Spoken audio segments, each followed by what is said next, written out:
இளைஞர்களுக்கு ஒரு 35 வயசுலயே அவங்க 55 வயசுல எப்படி ஒர்க் பண்ணி ரிட்டையர்மெண்ட் ஆகணும்னு சோர்வா இருப்பாங்களோ அந்த நிலைமைக்கு வந்துறாங்க.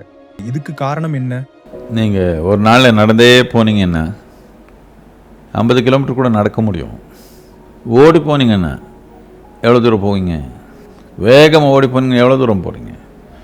100 மீட்டர் ஓடினாலே நுரையீரல் வாயில் வருது. இப்படி தானே? அப்படி தான் வாழ்க்கை. ரொம்ப வேகமாக ஓடினீங்கன்னா கொஞ்சம் தூரம் ஓடுறதுக்குள்ளே எல்லாம் வாயில் வருது, போதுடான்னு ஆகிடுது. 35க்குள்ளே வாழ்க்கை போதுன்னு ஆகிடுது. இது நான் தப்புன்னு சொல்லலை. நான் சொல்கிறது என்னென்னா, நான் எல்லாருக்கும் இதான் சொல்கிறேன். சாமானியமாக நம்ம பிழைப்புக்காக நம்ம என்ன செய்கிறோம், அதெல்லாம் 35க்குள்ளே முடிஞ்சு போயிடணும். அதுக்கப்புறம் என்ன பண்ண மனிதன், அவனுக்குள்ளே எது ரொம்ப ஆழமான ஆர்வம் இருக்குதோ, ஏதோ ஒன்று உருவாக்கணும்னு எல்லா மனிதனுக்கு இருக்கும். அதில் அவன் ஈடுபடணும். பிழைப்புக்காக செய்கிற செயல் எல்லாமே 35க்கு முடிஞ்சிடணும். நல்லது தான் அது. இந்த தலைமுறையில் அந்த மாதிரி வாய்ப்பு இருக்குது நிறைய பேருக்கு. ஆனால் அதுக்கப்புறம் அப்படி உபயோகப்படுத்துக்கிறாங்களா இல்லையான்றதுக்கு அது ஒரு கொஸ்டின் மார்க்காக இருக்கலாம்.